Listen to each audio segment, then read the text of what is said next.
चलते हैं श्रीमद् भागवत महापुराण।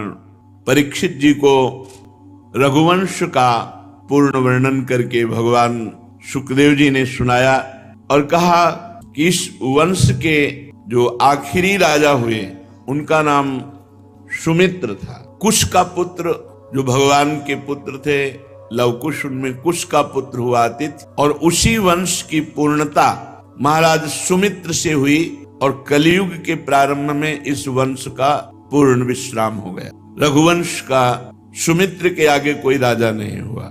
यहीं से इक्ष्वाकु वंश सुमित्र तक चला, कलयुग के प्रारंभ में इसका विश्राम हो गया। इक्ष्वाकु के पुत्र थे महाराज निमि, इन्होंने यज्ञ आरंभ किया और महर्षि वशिष्ठ जी को आचार्य के रूप में वरण किया। वशिष्ठ जी ने कहा, राजन, इंद्र अपने यज्ञ के लिए मुझे पहले ही वरण कर चुके हैं, उनका यज्ञ पूरा कराकर मैं तुम्हारा यज्ञ कराऊंगा, तब तक मेरी प्रतीक्षा करो। ये बात सुनकर राजा निमि बड़े ज्ञानी महात्मा थे। उन्होंने विचार किया कि कल का क्या भरोसा, प्राण रहे कि न रहे, और वशिष्ठ जी इंद्र का यज्ञ कराने चले गए।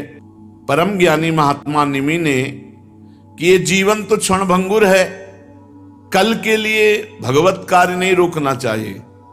काल करे सो आज कर, आज करे सो अब, पल में परलय होएगी, बहुरी करोगे कब, पता नहीं शाम मिले कि ना मिले, इसलिए हमें हर समय भजन परायण रहना है।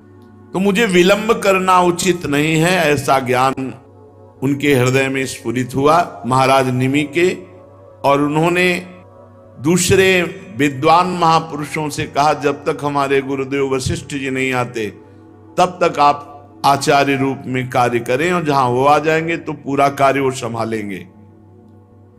गुरु जी जो वशिष्ठ जी थे इंद्र का यज्ञ संपन्न कराने के लिए गए और उनके शिष्यों से निमि ने यज्ञ प्रारंभ करा दिया।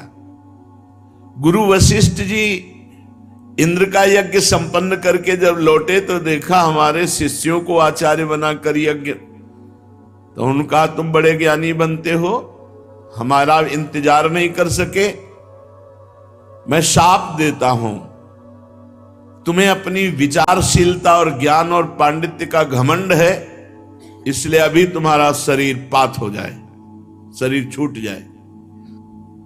निमि ने कहा, गुरुदेव आपने शाप दिया, क्या यह धर्म के अनुकूल है? मेरा अपराध क्या? आपने व्यर्थ में शाप दिया,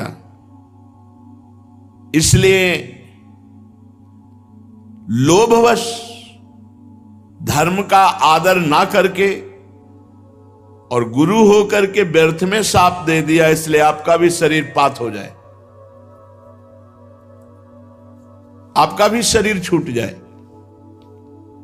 निमि महाराज तप और ज्ञान से संपन्न विदेहराज निमि, तत्काल लागू हुआ, गुरुदेव का भी शरीर पात हो गया, और गुरु वशिष्ठ जी भगवान के स्वरूप, तत्काल लागू हुआ, शिष्य का भी शरीर छूट गया। वशिष्ठ जी ने अपना शरीर त्याग कर मित्रा वरुण के द्वारा उर्वशी के गर्भ से जन्म ग्रहण किया। राजा निमि के यज्ञ में आए हुए श्रेष्ठ मुनियों ने राजा के शरीर को औषधियों के द्वारा सुरक्षित रख दिया। जब सत्रयाग की समाप्ति हुई तो देवता लोग आए, तब उन लोगों ने प्रार्थना की कि बिना अपराध के वशिष्ठ जी ने शाप दे दिया, इनका शरीर पूरा हो गया तो जीवित होना चाहिए महाराज निमि। तो उस समय देवताओं ने महाराज निमि की आत्मा से बात की, तो उन्होंने कहा, नहीं, मुझे अब देह बंधन स्वीकार नहीं, गुरुजी ने मुझे देह मुक्त कर दिया तो अब देह नहीं धारण करूंगा। विचारशील शरीर से प्यार नहीं करते, भगवान में प्यार करते हैं, आत्मस्वरूप भगवान में। आगे चलकर शरीर छूटना ही था, गुरुजी ने शाप दे दिया, जल्दी छूट गया, बड़ी कृपा हुई, अब मैं कभी शरीर धारण नहीं करूंगा,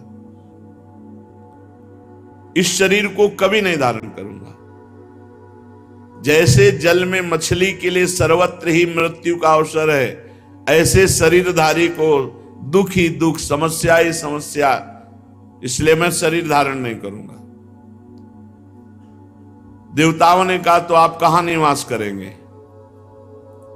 तो कहा हर प्राणी के नेत्र में, वहां मैं विराजमान होकर भगवान का चिंतन करता रहूंगा।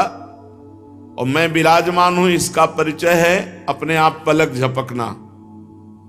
ये इसे निमिष कहते हैं। महाराज निमि यहां वास करने लगे। पलक उठने और गिरने के अस्तित्व से मेरा पता चलेगा कि मैं विराजमान हूं। सबके नेत्रों में ज्ञान श्रोमणी विदेहराज निमि विराजमान है। इसके बाद उन महर्षियों ने सोचा कि बिना राजा के तो अराजकता फैल जाएगी, तो निमि के शरीर का मंत्रों के द्वारा मंथन किया तो एक कुमार उत्पन्न हुआ मुर्दे से। जैसे वेन के शरीर से भगवान पृथु का प्रादुर्भाव हुआ, ऐसे ही महाराज निमि के शरीर का जब मंत्रों के द्वारा मंथन हुआ तो जो पुत्र पैदा हुआ वो महाराज जनक थे। जनक जी निमि के मृत शरीर से, जिन्हें वैदेह विदेह कहा गया। वैदेह जनक और मिथिल, क्योंकि मंथन से हुए, उन्हीं के द्वारा बताई हुई मिथिलापुरी है। जनक जी बड़े महान हुए, उन्हीं से भगवत लीला का प्रकाश करने वाली वैदेही जानकी जी प्रकट हुई। उन्हीं के भाव से, उन्हीं के तप से, उन्हीं के भजन से।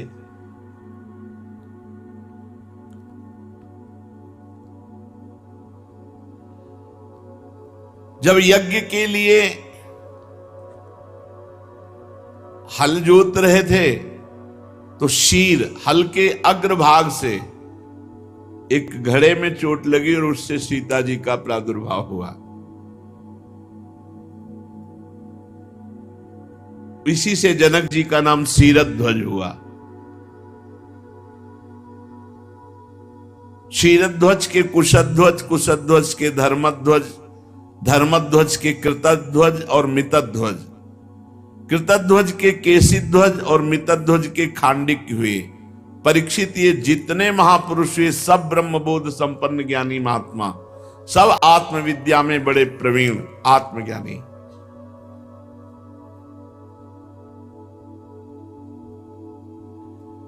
मिथिलापुरी में निवास करने वाले, मैथिल कहलाने वाले इन नरपतियों का आपको परिचय दिया। इस सब के सब गृहस्थ में होते हुए सिद्ध ज्ञानी महात्मा हुए, द्वंद्वों से मुक्त हुए। याज्ञवल्क्य आदि बड़े बड़े योगेश्वर इन पर महान कृपा करके सत्संग करने जाते थे। यही जनक जी भगवान सुखदेव जी के भी गुरु जी कहे गए। परीक्षित, अब मैं तुम्हें अभी तक सूर्य वंश सुनाता रहा, अब चंद्रमा के पावन वंश का वर्णन करता हूं। इस वंश में महाराज पुरवादि बड़े बड़े पवित्र कीर्ति राजाओं का कीर्तन किया जाता। इसी में भगवान श्री कृष्णचंद्र जी का अवतार होता है। सूर्यवंश में भगवान श्री रामचंद्र जी और चंद्रवंश में भगवान कृष्णचंद्र जी। शास्त्र सिर वाले विराट पुरुष भगवान नारायण के नाभि सरोवर के कमल से ब्रह्मा जी की उत्पत्ति हुई। ब्रह्मा जी के पुत्र हुए अत्रि। वे अपने गुणों के कारण ब्रह्मा जी के समान ही थे। उन्हीं अत्रि के नेत्रों से अमृत में चंद्रमा का प्रादुर्भाव हुआ। चंद्रमा अत्रि ऋषि के नेत्रों से प्रकट हुए। ब्रह्मा जी ने चंद्रमा को ब्राह्मण, औषधि और नक्षत्रों का अधिपति बना दिया। तीनों लोकों पर चंद्रमा ने विजय प्राप्त की और राजस्व यज्ञ किया। पर बड़ा विचित्र है, अत्रि जैसे महापुरुष के नेत्रों से प्रकट होने वाले चंद्रमा जो ही तीनों लोकों पर विजय प्राप्त करके राजस्व यज्ञ की सफलता प्राप्त हुई तो एक घमंड बढ़ गया। चंद्रमा को घमंड बढ़ गया। को नरस जन्मा जग माही, प्रभुता पाहि जाहि मद नाहि। वो भारी अपराध हो जाता है घमंड से, अभिमान से। बृहस्पति जी की पत्नी तारा बहुत सुंदर थी। देवगुरु बृहस्पति, बिल्कुल ऐसा नहीं करना चाहिए, लेकिन घमंडी चंद्रमा ने भारी अपराध कर दिया। देवगुरु बृहस्पति की पत्नी को लुभायमान करके और जो नहीं सोचा जा सकता वो कर दिया।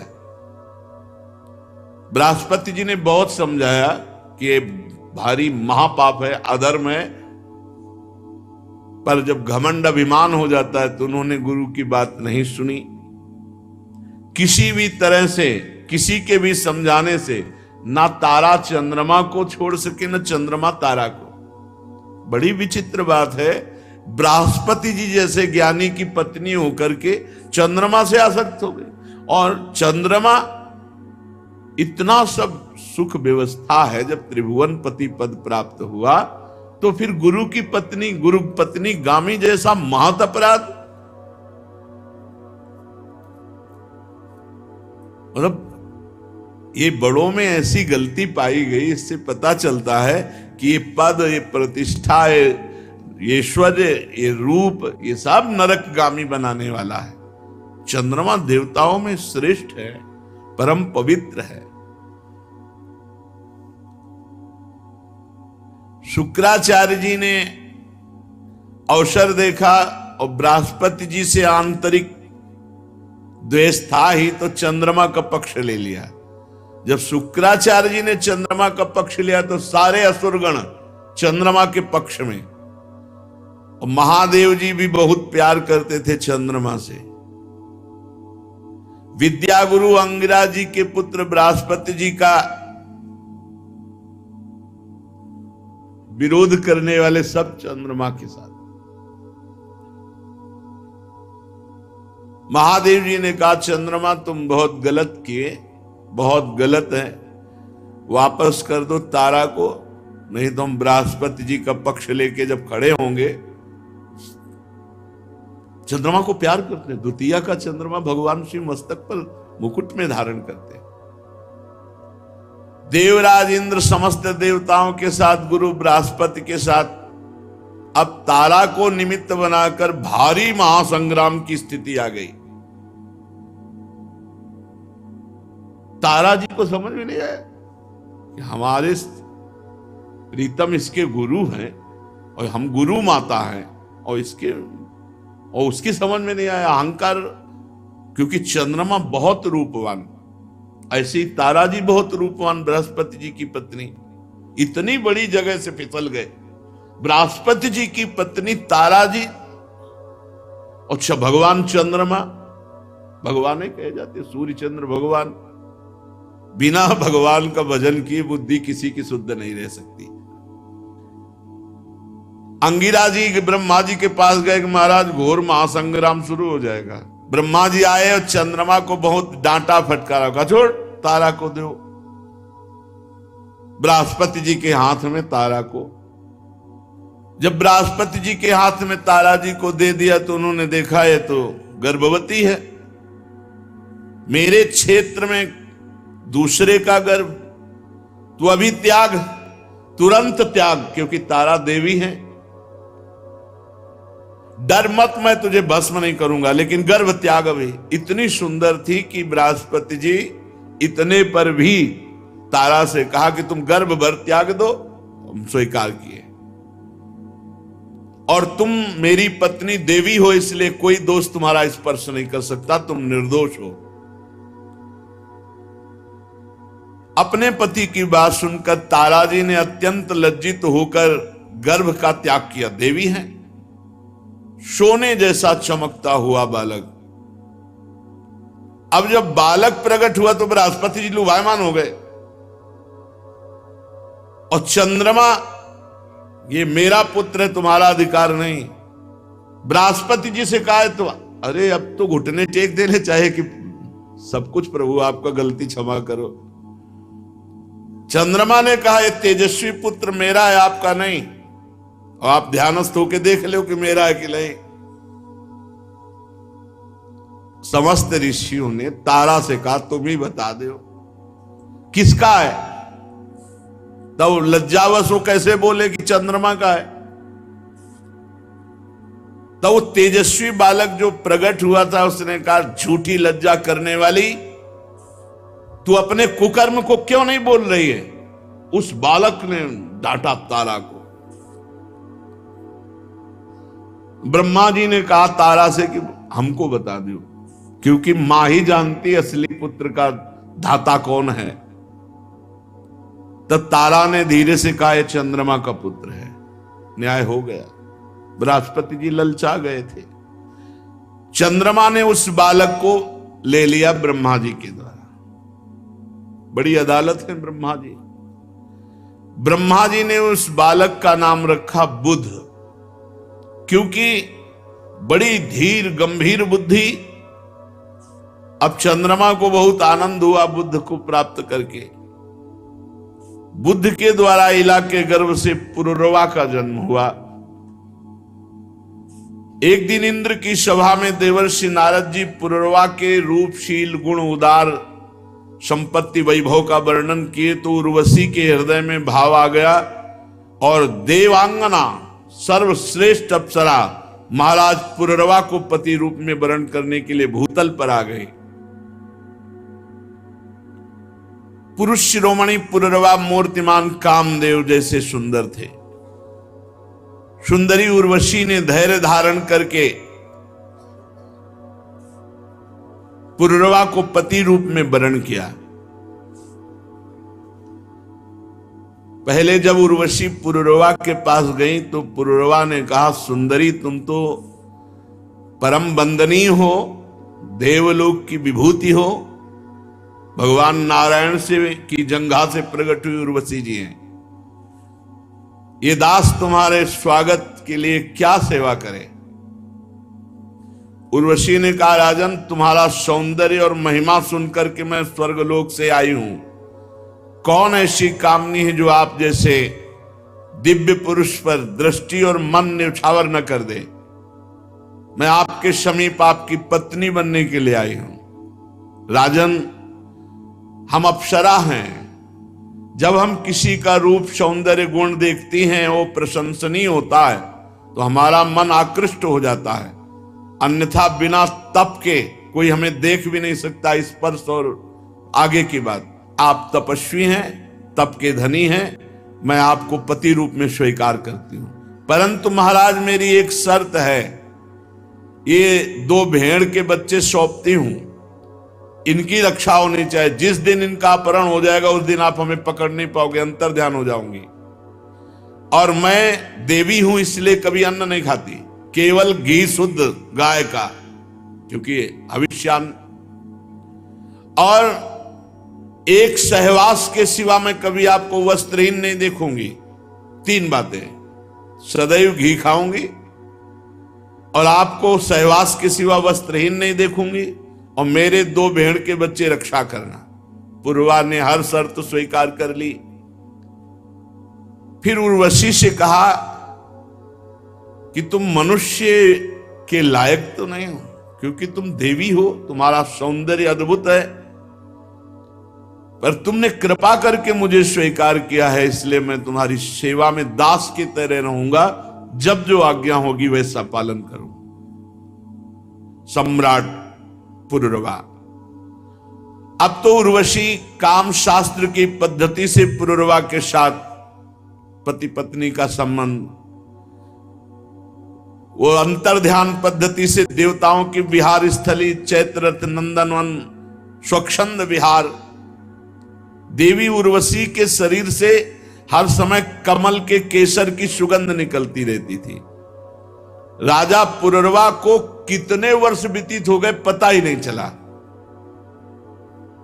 जब इंद्र ने देखा कि तप क्षीण हुआ तो इशारा किया उर्वशी को। गंधर्वों को उर्वशी ने इशारा किया। गंधर्व 2 भेड़ के बच्चे थे, उनको उठा लिए और उस समय महाराज पुररवा उर्वशी के समीप थे। आधी रात का समय था। उर्वशी ने कहा, महाराज देखो हमारे बच्चों को लिए जा रहा है, 2 भेड़ के बच्चों को कोई।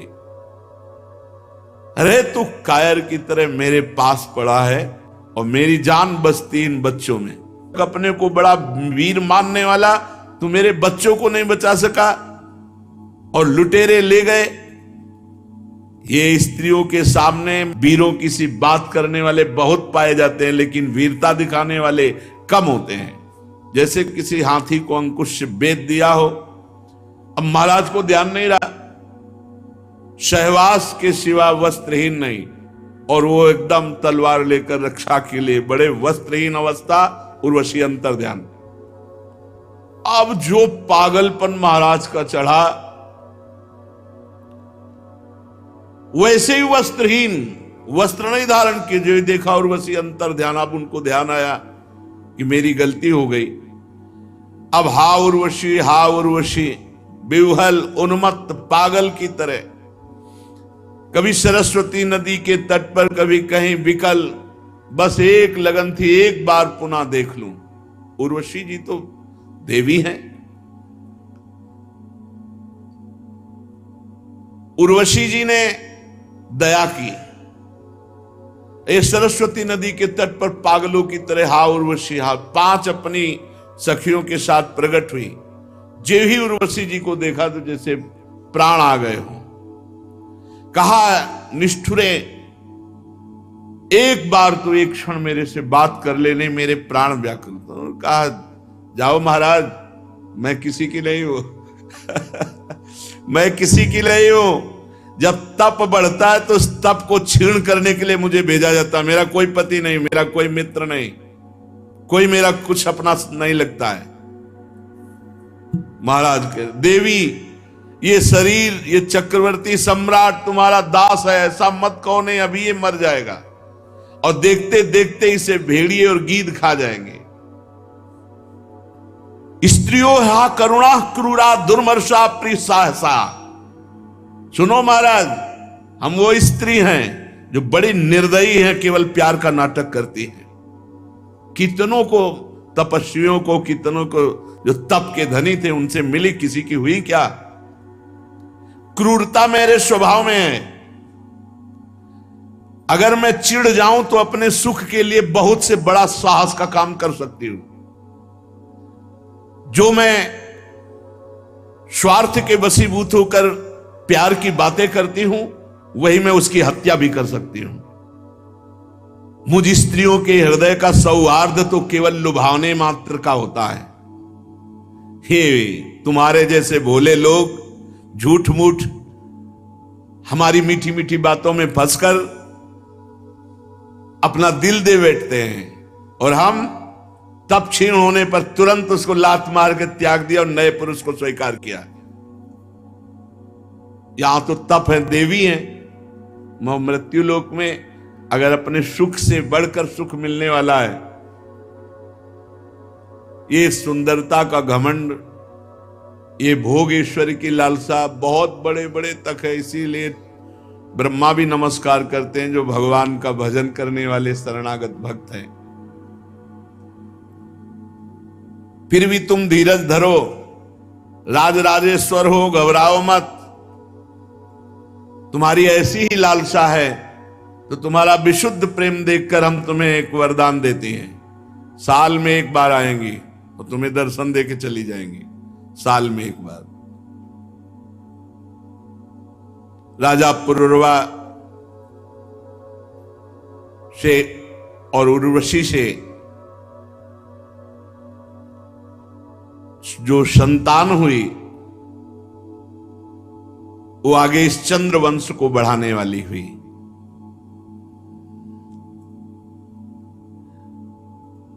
एकादशी स्कंद में पुररवा को जब उर्वशी से वैराग्य हुआ, तब जो वचन आगे आएंगे। महाराज पुररवा सिर्फ उर्वशी का ध्यान करते थे, उर्वशी के ध्यान में थे। सोचो, अगर भगवान की एक झलक हो जाए तो फिर कैसे कोई छोड़ सकता है? ये तो मायाकृत शरीर है। महाराज पुरुरवा बहुत सी यज्ञ की, अग्नि देवता को रिझाया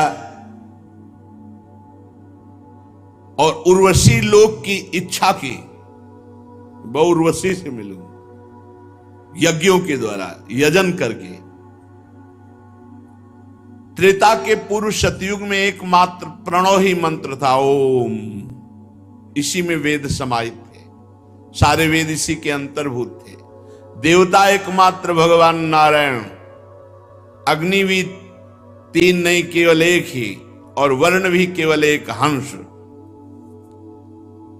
त्रेता के प्रारंभ में पुरुरवा से ही वेदत्रयी और अग्नत्रयी का आविर्भाव हुआ। राजा पुरुरवा ने अग्नि को संतान रूप में स्वीकार करके उर्वशी लोक की प्राप्ति की। तपस्या साधना पूरे जीवन केवल उर्वशी के लिए। 6 पुत्र उर्वशी से प्रकट हुए महाराज पुरुरवा से, आयु, श्रुतायु, सत्यायु, रय, विजय और जय। श्रुतायु का पुत्र था वसुमान, सत्यायु का श्रुतंजय, रय का एक और जय का अमित, विजय का भीम, भीम का कांचन, कांचन का होत्र, होत्र का पुत्र जन्नु। ये वही जन्नु थे, ये तपपरायण थे और भगीरथ जी गंगा जी ले जा रहे थे। तो जे ही इनके आश्रमों तुम अंजुली बांधियो, गंगा जी को पी गए। अब भगीरथ ने कहा, महाराज हमारे पुरखे तो वैसे ही रह गए, आप तो पूरी गंगा जी पी गए। पूरी गंगा जी पी गए तो बड़ी प्रार्थना की। तब जन्म ऋषि ने गंगा जी को, तो उनका जाह्नवी नाम पड़ा इसी से। अंजलि में लेकर के जैसे अगस्त जी समुद्र पी गए थे, ऐसे जन्नु जी गंगा जी पी गए थे। जन्नु का पुत्र था पुरु, पुरु का बलाक, बलाक का अजग, अजग का कुश। कुश के 4 पुत्र कुशाम्बु, तनयवश और कुशनाभ। इनमें से कुशाम्बुद के पुत्र हुए महात्मा गाधी, विश्वामित्र जी के वंश के। गाधी की कन्या का नाम था सत्यवती, बहुत ही सुंदर पवित्र स्वभाव वाली। तो ऋषि ने देखा गाधी की कन्या सत्यवती को, तो जाकर के गाधी जी से कहा कि अब मेरे मन में इच्छा हुई कि मैं गृहस्थी बनूं, तो आपकी पुत्री को देखकर मेरे मन में आया, तो आप मुझे दान कीजिए। ऋषि महात्मा ऐसे, अब वो ना तो नहीं कर सकते थे, सांप का भय है। तो उनका, महाराज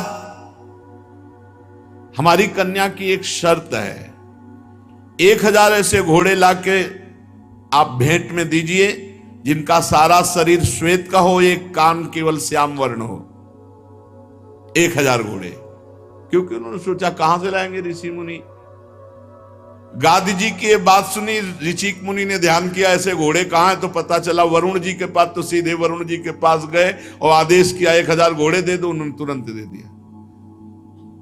ऋषियों में बड़ी सामर्थ्य।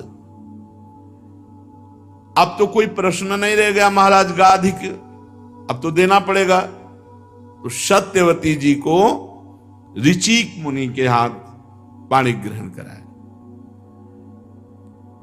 काफी समय हो गया, वो अपने ब्रह्म ध्यान में ही रहते, कभी वार्ता ही नहीं करते सत्यवती से। केवल मन आया था गृहस्थ धर्म में जाएंगे। पर इन महान सती साध्वियों की भी कि कभी उनकी साधना में कोई विघ्न नहीं। एक दिन गाधी जी की पत्नी ने कहा, तुझे पता नहीं तेरे पति कितने सामर्थ्यवान तपस्वी हैं, बात कर। मेरे भी कोई संतान नहीं तेरे सिवा, और तेरे भी कोई संतान नहीं। दोनों ऋषि एक दिन जब ध्यान से उठे तो चरणों में गिर करके सत्यवती जी ने कहा कि हमें और हमारी मां को संतान की इच्छा है। महर्षि ऋषिक ने कहा, ठीक है। एक चरु पकाया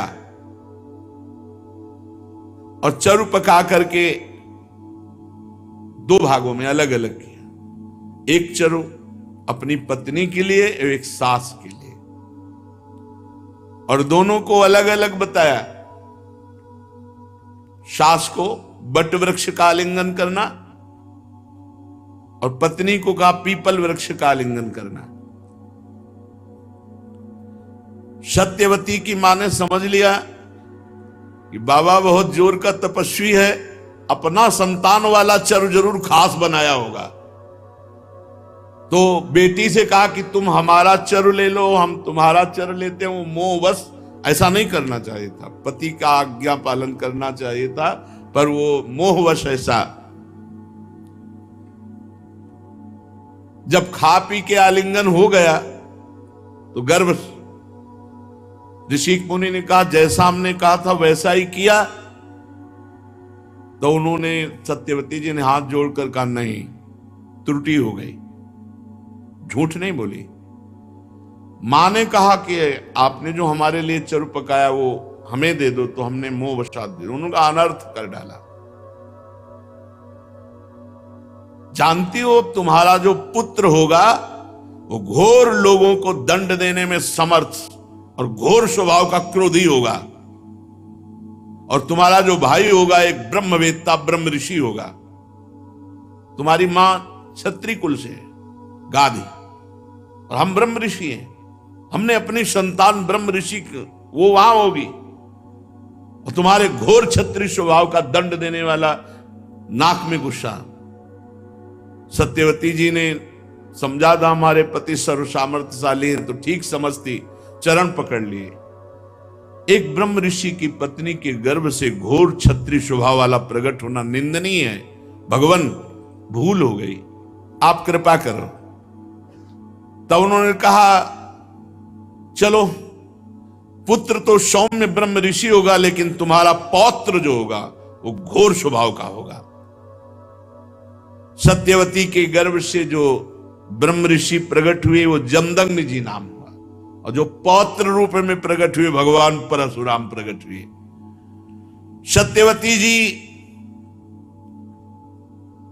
जमदग्नि जी को प्रकट करके अब तपमय शरीर, इतना पति का प्रभाव कि उनका शरीर नदी रूप हो गया, कौशिकी नदी बन गया। रेणु ऋषि की कन्या रेणुका से जमदग्नि जी का पाणी ग्रहण संस्कार हुआ, और रेणुका के गर्भ से जमदग्नि जी के वसुमान आदि कई पुत्र हुए, और सबसे छोटे पुत्र भगवान परशुराम जी। और उधर गाधितने भगवान विश्वामित्र जी, जो चरु सासु ने पाया था उससे विश्वामित्र जी प्रकट हुए, महान ब्रह्म ऋषि, महान तपस्या से युक्त।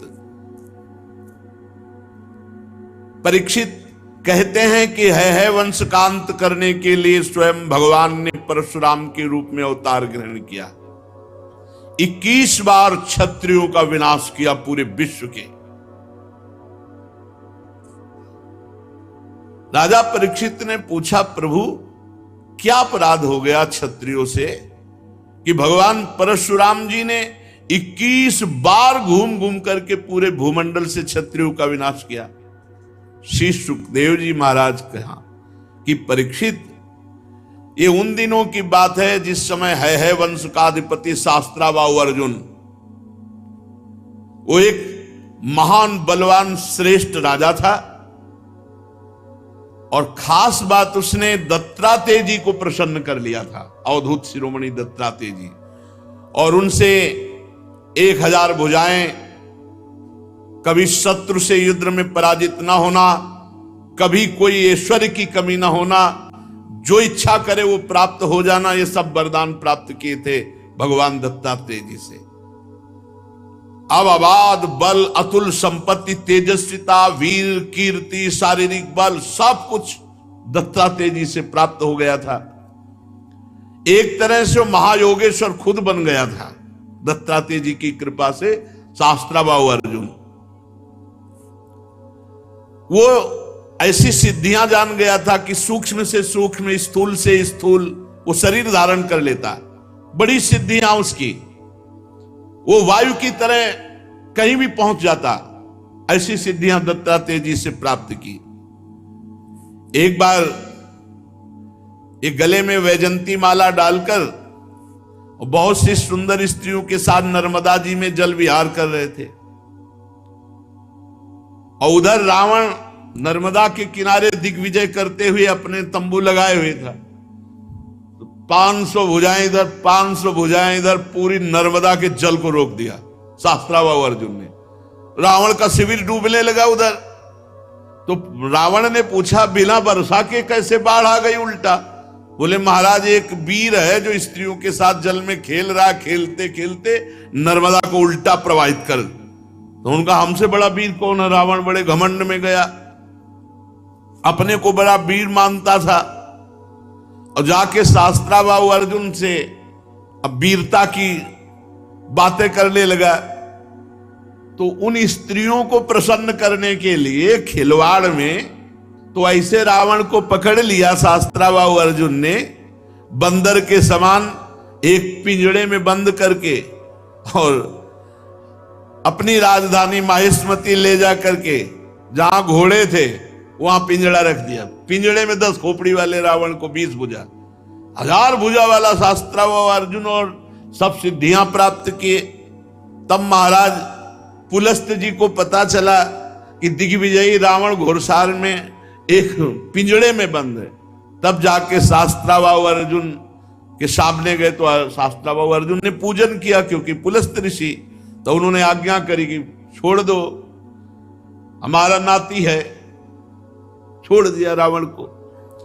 अब शास्त्राभाऊ अर्जुन का अभिमान बढ़ता चला गया, क्योंकि दिग्विजयी रावण जैसे को बंदी बना लिया। अब वो एक दिन शिकार खेलने के लिए अपने परिकर के साथ जंगल में गया, तो प्यास लगी। तो पास में जमदग्नि जी का आश्रम था। तो जमदग्नि ऋषि के आश्रम में पहुंचे। मुनि ने देखा कि बहुत बड़ा राजा आया हुआ है, तो इसका स्वागत, राजा भगवान का स्वरूप है। अब जंगल में वो एक कंदमूल फल, तो कामधेनु जमदग्नि जी की गाय का नाम था। जो इच्छा करो वो प्रकट कर दे। अब मंत्री, सेना और राजा का स्वागत करना है, तो वैसे ही सेवक, वैसे ही सामग्री, सब व्यवस्था। शास्त्राभाऊ अर्जुन ने कहा कि बाबा जी के पास ऐसी व्यवस्था कहां से हो सकती है कि इतने सैनिक, इतने सेवक, इतनी धातुओं के पात्र और भोजन सब। बोले, कहीं कोई रसोईया नहीं, सब एक गाय का चमत्कार है। बोले, ऐसी गाय तो हमारे पास होनी चाहिए, संत के पास क्या। अब जमदग्नि मुनि का ऐश्वर्य कामधेनु से था, तो चिढ़ गया शास्त्राभाऊ, जबकि प्रसन्न होना चाहिए कि इतना बढ़िया स्वागत किया। और उसने आदेश किया जमदग्नि ऋषि से कि कामधेनु हमारे सैनिकों को दे दो। जमदग्नि जी ने कहा, नहीं, ये तो यज्ञ के हविष्यान्न के लिए, अतिथि सेवा के लिए है। तो कहा, मैं एक बार केवल कहता हूं, दोबारा छीन लेता हूं। शास्त्राभाऊ अर्जुन ने आदेश किया, कामधेनु को बंदी बनाकर ले चलो। अब कामधेनु डकराती हुई बलपूर्वक शास्त्राभाऊ अर्जुन महिष्मतीपुरी ले गए। जब शाम के परशुराम जी आए तो आश्रम सब उजड़ा हुआ। मां से पूछा तो उन्होंने बताया कि सारा का सारा दुष्टता का वृत्तांत शास्त्राभाऊ अर्जुन है वंशी। भयंकर फरसात हाथ में लिए हुए परशुराम जी जैसे किसी महामत वाले सिंह को कोई दबा नहीं सकता, ऐसे गरजते हुए महिष्मतीपुरी गए। अभी वो मस्ती में था कि प्रवेश ही नहीं कर पाया था कि भगवान परशुराम जी पहुंच गए। परशुराम जी की बड़ी विलक्षण झांकी थी। हाथ में परशुराम, मस्तक पर जटा का मुकुट, त्रिपुंड लगा हुआ। जे भी शास्त्राभाऊ अर्जुन झपटा, भगवान परशुराम जी ने जो जटाएं सूर्य की तरह चमक रही थी खोल लिया और हाथ में फरसा धारण करके बात की बात में सारी सेना को विध्वंस करके और उसके 1000 भुजाएं जो भगवान अवधूत शिरोमणि दत्तात्रेय जी के द्वारा दी थी सब काट के गिरा दी। फरसे का ऐसा प्रहार कि कोई सामने नहीं बचा, बाहें जांघें सब काट काट के। परशुराम जी के बाणों से जब है पति का सर्वनाश हो गया तो 10,000 लड़के थे शास्त्रावा अर्जुन के, 10,000। भगवान परशुराम जी तो 10,000 लड़के तो अभी नहीं थे इनके साथ, ये अलग थे। सब पूरे परिकर सहित शास्त्रावा अर्जुन को मार डाला भगवान परशुराम जी ने। कामधेनु छुड़ाकर आश्रम में ले आए। माहिष्मतीपुरी के शास्त्रावा अर्जुन का विनाश बड़ा आश्चर्य में। जमदग्नि जी ने कहा, हाय हाय परशुराम तुम क्या उपद्रव करते हो? अरे राम राम, वो राजा था, गाय ले जा रहा था, ले जाने देते, तुमने हत्या क्यों कर दी? राजा सर्वदेवमय होता, तुमने अपराध किया। अरे हम लोग ब्रह्म ऋषि हैं, क्षमा हमारा बल है, संसार हमको इसीलिए पूजता है क्योंकि हम क्षमावान हैं। तुम्हारे ब्रह्मा जी भी क्षमा के बल से ही ब्रह्म पद पर स्थित है। ऋषियों की शोभा क्षमा होती है, ये सर्वशक्ति प्रदर्शन नहीं। भगवान तुम पर प्रसन्न हो, अब तुम तप परायण हो, तुमने अपराध किया, राजा का वध किया, ये ब्रह्म हत्या से भी बढ़कर है। जाओ तीर्थों का सेवन करते हुए तप करो और इसका प्रायश्चित कर डालो।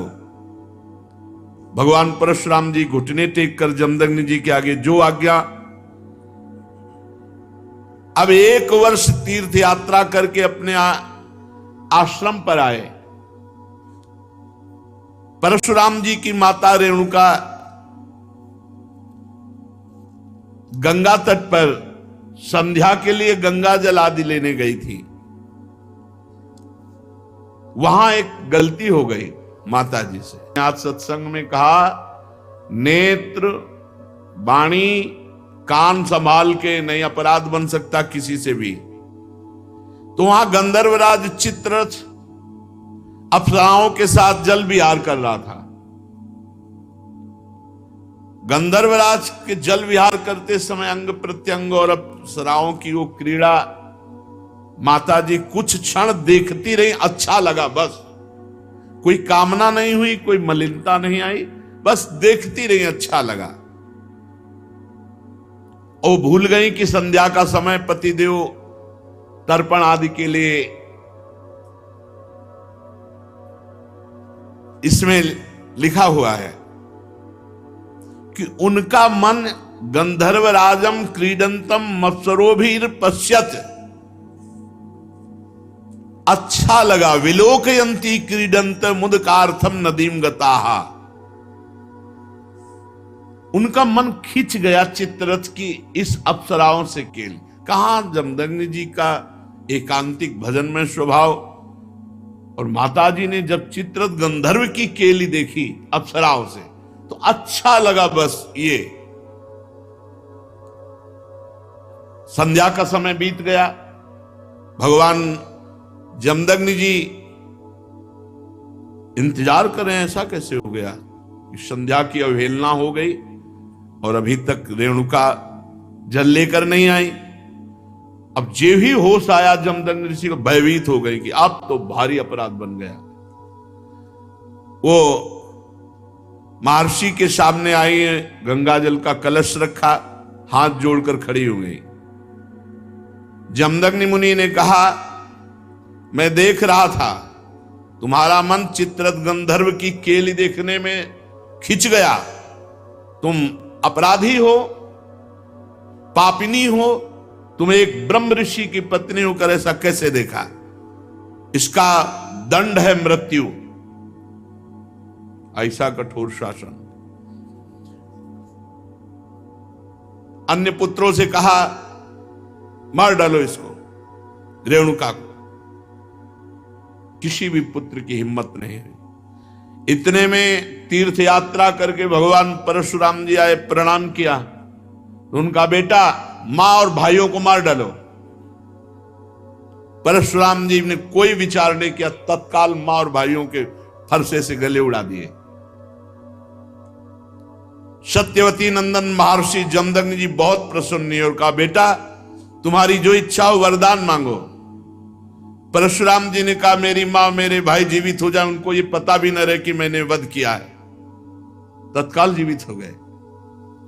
भगवान परशुराम जी के ऐसा कहते हुए ऐसे उठ के बैठ गए जैसे सो के, पूरे सकुशल। परशुराम जी को पता था हमारे पिता जमदग्नि जी कितने महान पवित्र ऋषि और तपोबल संपन्न हैं। शास्त्राबाहु अर्जुन के वध का प्रायश्चित कर लिया था। परशुराम जी एकांत आश्रम के कोने में बैठकर ध्यानस्थ थे। बहुत दिनों के बाद शास्त्राबाहु अर्जुन के लड़कों के हृदय की जलन, वो आए और देखा महर्षि जमदग्नि अग्निशाला में ध्यानस्थ बैठे हैं। उनको बाहर की कोई शुद्ध नहीं, वो सब प्लान बना के आए थे। पूरे आश्रम को उजाड़ दिया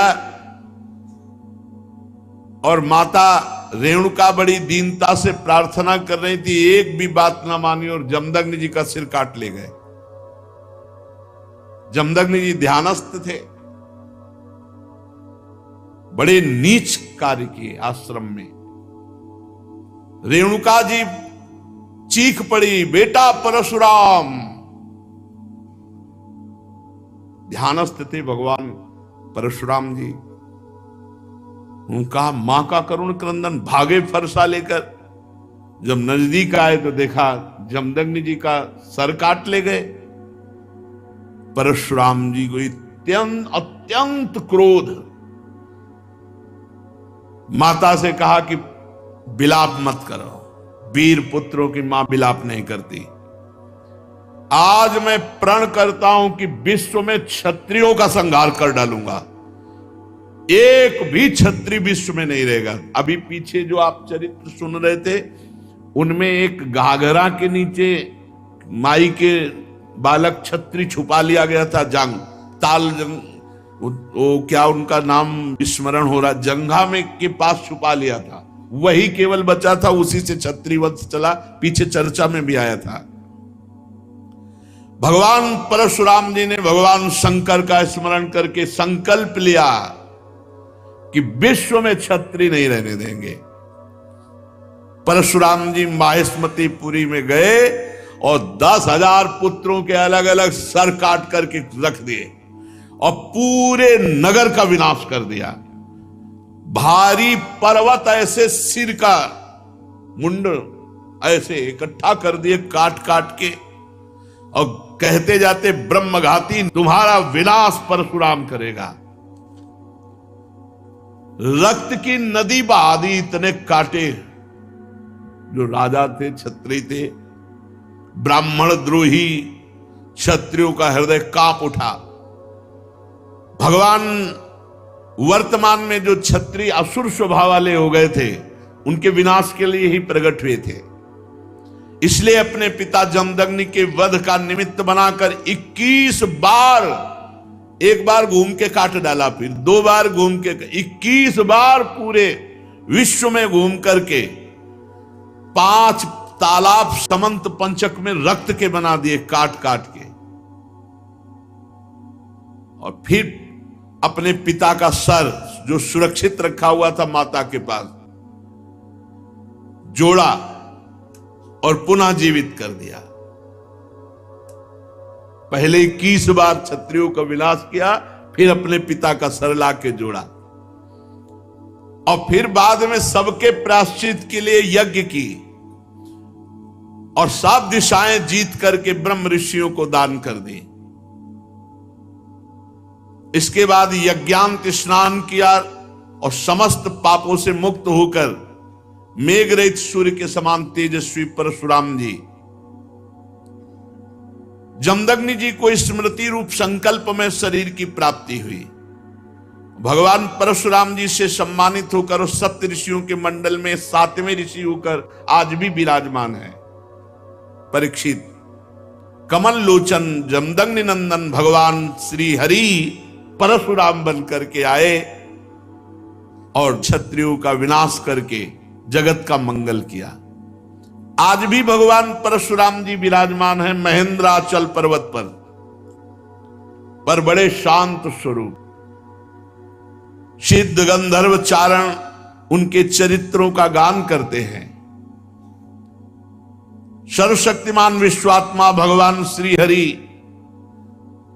जब राम रूप में अवतार लिए और जब धनुष भंग हुआ तो अजगौ का खंडन सुनकर परशुराम जी के हृदय में क्षोभ हुआ कि फिर कोई क्षत्रिय ऐसा पैदा हुआ, क्योंकि वो सब विनाश लीला करके शांत। कौन ऐसा पैदा हो गया जो हमारे गुरु का अजगौ खंडन कर दिया। अब ध्यान के द्वारा, वहां फोन से तो मतलब नहीं, ध्यान के द्वारा देखा, बोले विदेहराज जनक की नगरी मिथिला पहुंच गए। इनके चलने से ही पृथ्वी कांपती थी। देख ले कि परशुराम जी आ रहे तो मतलब जितने भाग पाए नहीं, चरणों में लौट जाते थे अपने बाप बाबा का नाम लेते हुए। ऐसा सहज चितवन मनोहरिसाने, ऐसे देख लिए तो समझ गए हमारी आयु पूरी हो गई। कोई भी हो, ऐसा रुद्र रूप भगवान परशुराम का। पिता सहित नाम लेकर सब दंडवत प्रणाम। महाराज जनक भी सब सीता जी को लाके, विश्वामित्र जी राम लक्ष्मण को लाके दंडवत कराई। भगवान परशुराम ने कहा, जनक, इस सभा में कौन ऐसा है जो हमारे गुरु भगवान शंकर के अजगौ का खंडन करने वाला है। सारी सभा उसको छोड़कर अलग हो जाए या वो सभा को छोड़कर अलग हो जाए, नहीं अभी सारी सभा मारी जाएगी। अब तो कोई उनके ये थोड़ी था कि केवल भाषण दे रहे हो। उन्होंने 21 बार क्षत्रियों का, पूरी जनकपुरी में हाहाकार मच गया। जानकी जी को एकांत लेकर उनकी माता रोने लगी, सब बन गया था बिगड़ गया, नहीं तो बढ़िया बन गया था। अजगौ खंडन हो गया, राम जी के साथ सिया जी का ब्याह। बाहर उलरे चलाए दे रहे थे परशुराम जी। लक्ष्मण जी ने कहा, महाराज थोड़ा शांति धारण करो। शांति, ऋषि का स्वरूप शांत, घोर वेश धारण किए हुए हो, कैसे बार बार, ये ऋषियों की मर्यादा। अरे ये किसका लड़का है, हमको समझा रहा है। परशुराम जी हमको समझा रहा है, हमारा गीत न विश्वामित्र जी का बता दो हम कौन है। लक्ष्मण जी ने कहा, गुरु जी के बताने की जरूरत है, आप कई बार बता चुके हो। आपने तो अपने मुख से कई बार बताया कि आपने फरसा से क्षत्रियों को काटा, ये खूब बता चुके हो। महाराज, यहां कुमड़ बतिया को नाही जे तर्जनी देख मर जाही। ये बार बार उलरो मत, गुस्सा मत दिखाओ। यहां कुम्हड़ा की बतिया नहीं कि तुम्हारी तर्जनी अंगुली देखने से हम, महाराज हम रघुवंशी हैं। जहां परशुराम जी का क्रोध बढ़ता वहां राम जी आगे आ जाते, हाथ जोड़कर विनय करने लगते। तब उन्होंने कहा, पहला फरसा तुम्हारे चलेगा। राम जी से कहा कि पहला, क्योंकि जब हमको क्रोध आता है, ये छोटा राजकुमार क्रोध दिलाता है, इसको तो समझाते नहीं और हमसे विनय करते हो, और हमें लगता है कि तुम ही ने अजगौ खंडन किया है। राम जी ने कहा, हां, आपका कोई दास, निज दास, वही ऐसा करने के साहस कर सकता है। अरे दास तो सेवा करता है, स्वामी के प्रति अपराध नहीं करता है। और बहुत क्रोधित होकर के तब उन्होंने कहा परशुराम जी से, सावधान, अभय होए जो तुम्हें डराए। पहली बात तो जो आपसे डर जाता है वो अभय हो जाता है, क्योंकि आपका स्वरूप ऐसा है। और दूसरी बात हम आपको बता रहे हैं, हम रघुवंशी हैं। काल भी सामने ललकार दे तो कदम पीछे नहीं हटाते। भगवान श्री राम के गंभीर वचन जे ही कान में पड़े, आंख में आंख मिलाई तो थर्रा गए परशुराम जी, और कहा, एक हमारा संशय निवृत्त करो, इस धनुष पे प्रत्यंचा चढ़ा दो। बस मेरे हृदय में कुछ संशय हो गया। ऐसे ही जे ही लेने को हुए से धनुष आ गया, खिलवाड़ में चाप चढ़ा दी। तो उनका भगवान श्री हरि के सारंग धनुष पर चाप केवल श्री हरि चढ़ा सकते हैं। आप श्री हरि हैं, आप हमारे भगवान हैं और भगवान के चरणों में झुके। और उस दिन जो चाप चढ़ा तो भगवान श्री राम ने कहा आपकी आयु को नष्ट कर दे या आपके तप को नष्ट कर दे, क्योंकि बाण व्यर्थ नहीं जाएगा। तो उनका प्रभु हम तो आपके आश्रित हैं, तप को नष्ट कर दीजिए जिसे हम पुनः कर सकते हैं, लेकिन आयु और अंतर्ध्यान शक्ति आदि को नाश मत कीजिए। भगवान ने परशुराम जी के तप को लक्ष्य बनाकर बेधा। उस दिन से आज भी शांत स्वभाव से बिना किसी को मारे काटे भगवान महेंद्राचल पर्वत पर विराजमान है। बड़े बड़े सिद्ध गंधर्व भगवान के चरित्र का गान करते हैं। महाराज गाधी के पुत्र हुए प्रज्वलित अग्नि के समान तेजस्वी विश्वामित्र जी, ये होने थे जमदग्नि जी के जगह, लेकिन उल्टा हो गया था। तो विश्वामित्र जी ये जन्मे तो क्षत्रिय कुल में, लेकिन तपोबल और ब्रह्म तेज संपन्न होकर ब्रह्म ऋषि बने। विश्वामित्र जी के 100 पुत्र हुए, उनमें बिचले पुत्र का नाम था मधुच्छंदा, इसलिए सभी पुत्र मधुच्छंदा के नाम से विख्यात हुए। विश्वामित्र जी ने भृगुवंशी अजिगर्त के पुत्र अपने भांजे सुनासेप को, जिसका एक नाम देवरात था, पुत्र रूप में स्वीकार कर लिया और पुत्रों से कहा तुम लोग इसे अपना बड़ा भाई मानो। ये वही प्रसिद्ध भृगुवंशी सुनासेप था जिसे हरिश्चंद्र के यज्ञ में यज्ञ पशु के रूप में मोल लेकर लाया गया था। विश्वामित्र जी ने प्रजापति वरुण आदि देवताओं की स्तुति करके उसे पास बंधन से छुड़ा लिया। देवताओं के यज्ञ में यही सुनासेप देवताओं द्वारा विश्वामित्र जी को दिया गया, इसलिए देवरात, देवई ही राता, तो देवरात गादी वंश में महान तपस्वी देवरात के नाम से विख्यात हुए। जिन विश्वामित्र जी के पुत्रों ने सुनासेप को बड़ा भाई मानने से इनकार कर दिया, तो विश्वामित्र जी ने क्रोधित होकर शाप दे दिया, जाओ तुम सब म्लेच्छ हो जाओ। तो वही उन्हीं से म्लेच्छों की उत्पत्ति हुई। 49 भाई अलग अलग म्लेच्छ हो गए। तब विश्वामित्र जी ने बिचले पुत्र मधुच्छंदसा से अपने से छोटे 50 भाइयों के लिए आज्ञा की कि इनको धर्म पूर्वक चलाओ, सुनासेप को बड़ा भाई स्वीकार करो। विश्वामित्र जी की आज्ञा का पुत्रों ने जो पालन किया वो उनके कुल में बड़े प्रशंसनीय और धन्य हुए। सुनासेप अन्य गोत्र का, तो भी आदेश किया विश्वामित्र जी ने कि मेरे ही गोत्र का माना जाएगा। विश्वामित्र जी के अष्टक, हारित, जय, कृतुमान आदि भी पुत्र हुए। इस प्रकार विश्वामित्र जी की संतानों में कौशिक गोत्र में कई भेद हो गए। छत्रवृत, रजी, ये भगवान श्री कृष्ण जिस वंश में अवतार लेते हैं, इन्हीं राजाओं का वर्णन हो रहा है पूर्व में, शेष चर्चा आगे। श्री राधा वल्लभ लाल की जय।